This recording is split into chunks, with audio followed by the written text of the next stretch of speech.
Hi, my name is Dale Mazzarella. I'm a Fly Fishers International Master Casting Instructor, a longtime Wyoming fishing guide, and an award-winning coach and educator. I've put together this video series that I hope will help you become a better fisherman, catch a lot more fish, and I hope you enjoy it. So enjoy yourself, have a good time, and let me know what you think.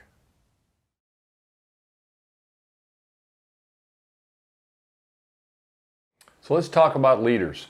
Now we're going to be doing a lot of videos during the course of the next 6 months through probably September of 2018, and we've got some up already that discuss leaders, specifically leaders in specific kinds of situations for fishing. But let's just talk about general leader development right now and not get into the specifics of how to build a leader for a nymph situation or a streamer situation or different kinds of dry flies. This is just going to be a general overview of leaders. So let's talk about that. What is a leader? A leader is, this is a fly line, and a leader connects the fly line. Basically, it's hard for, so obviously you're not going to be able to see this very good because it's clear. You're going to connect the fly line to your fly. So that's what a leader is. It's this clear piece. This happens to be a monofilament, but I've got some fluorocarbon we're going to use to actually demonstrate a couple of things here. But that's what a leader is. Now, it can be made out of fluorocarbon, monofilament. There are braided leaders. There's lots of different kinds of materials you can use for a leader. Most common, of course, are fluorocarbon and monofilament. The basic construction of a leader. What hooks onto the fly line, this first part of the leader, is your butt section. And we're going to get into specifics about how you develop it. But this is a butt section. And then in the middle, you've got the middle section. And at the very end, you've got what's called the tippet. The tippet is what hooks the fly onto the rest of the leader. So you have that. Now you can build your own leader, or you can, you can buy pre-made leaders. This is a pre-made leader.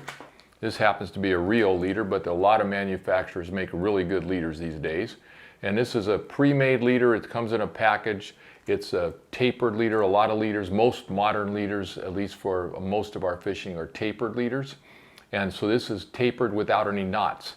If I were going to take a leader and make a leader myself, I would start with butt section material, and then I would add a couple of materials in the middle that are slightly smaller.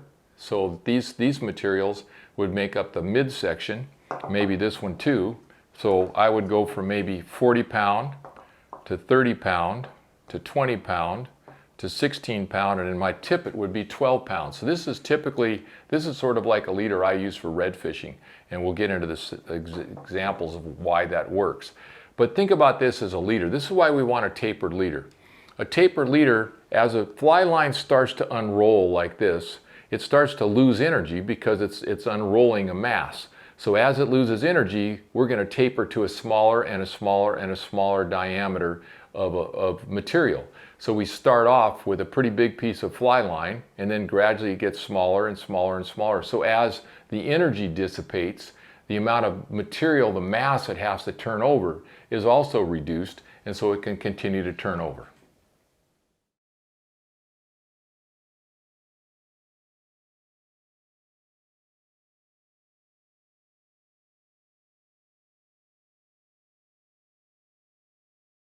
So what's the purpose of a leader?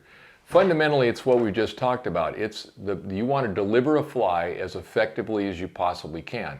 And the idea of a leader is to dissipate energy at different rates depending on wind, the size of the fly, whether the fly is air resistant, whether you want to be stealthy, whether you want to compensate for currents. So lots of different kinds of leader configurations based on the kind of situation that you have when you're fishing.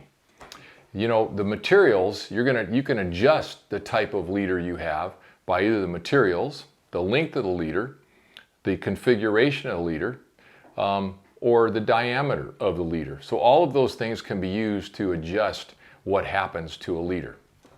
Specific construction, the butt section normally, the butt section is this piece here. And for the most part, a butt section makes up around 40% of your total leader length. So the butt section, let's say if I've got a 7 or 8 foot leader on here, then my butt section might be 3 feet long or so. That's the butt section, and generally speaking, the butt section is 2/3 to 3/4 the diameter of the end of your fly line. So if this is, let's just say this would be 10 millimeters, and obviously it's much, much smaller than that, then this would be 7 millimeters in diameter. I tend to make a butt section that's a little bigger than that. Mine's usually 75%, 80% of the diameter of the fly line. But certainly the typical way people usually develop this formula is somewhere around 2/3 to a little bit more the diameter of the fly line. So that's your butt section, and that's about 40% of your leader. Then you have the mid section, which is this section here. And again, it's probably makes up somewhere around 30% of your total leader. And again, these can be adjusted radically depending on what you're trying to do. But that's 30%. And generally, is let's say this is 40 pounds, then I might make this much of it, 1.5 foot of this, 30 pounds. And then this piece here might be 25 pounds or 20 pounds if I tie them myself. This, because it's made by a machine, it's just gradually, very gradually gets reduced in diameter. And then the last piece is your tippet, and you're going to put your tippet on. And so you can see the tippet, maybe you can't see it very clearly, but this tippet is considerably smaller than the butt section. And this is where you're going to hook on your fly. And that again can be anywhere from 20% to 30% of the total length of your leader. So that's how we make a leader, and we're going to discuss a little bit more about specifics about which leader you want to use for your particular application.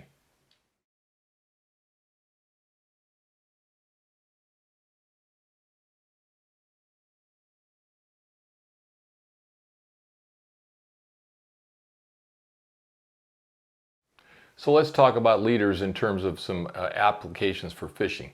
Let's say you're casting really big flies. They're wind resistant, air resistant, and there's a lot of wind out there. You might want just a 7-foot leader. You want a pretty fat leader. You want the diameter to be pretty big, and you want the tippet to be pretty big. So let's assuming I'm fishing for bass. It's a windy day. I have an 8-weight rod, an 8-weight line. I might well start with a 40-pound butt section, do a couple of pieces of 25 or 30 pound in the middle, and then go down to maybe 12 to 15 pounds for my tippet. But short, stout leader is what I want for that situation.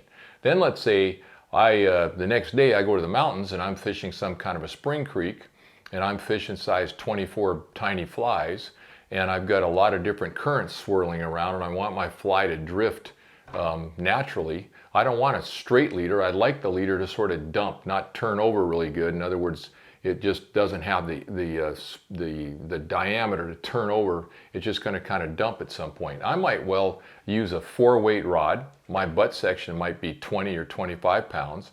I might gradually taper that down to a 6X or 3-pound test tippet that's 4 feet long. So I'm going to adjust my leader given the situation that I have. The same leader doesn't always work. If I'm out fishing and my fly seems to be slapping the water, I can just lengthen my amount of tippet, and that's going to make my fly land more gently. If my fly doesn't straighten out, but I want it to straighten out, I might cut my leader back a little bit or my tippet back a little bit, or increase the size of the butt section and the mid part of the leader. So you can, depending on what's happening with your delivery of the fly, you may want to adjust your leader. There's lots of days I start out with this 9-foot leader, let's say, with a client, and then that client has a hard time casting it. I can cut that leader about a foot out of it and make it an 8-foot leader and shorten the front taper or the tippet section by 6 inches, and all of a sudden they can cast it much better. So you're going to make those adjustments as you go along.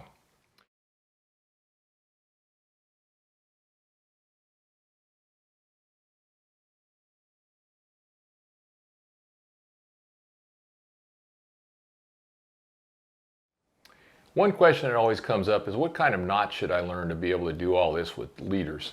Well, you know, the knot from your butt section to your fly line is usually a nail knot or a loop-to-loop connection. And then the pieces of the leader that are stuck together, that you tie together, the butt section to the midsection and the midsection pieces together and the midsection to the tippet, you've got a lot of choices there, but the two most common, and there's certainly a lot of other choices, but the two most common are blood knot and a surgeon's knot. And then what knot do you tie to your fly? That's going to be, you know, an improved clinch knot is probably the most common. There's a number of other knots. I use a non-slip loop knot quite a bit. And we're going to have a knot section that's going to be coming up pretty soon, and you can take a look at that to see how you tie these knots. My suggestion is this, just sort of in conclusion.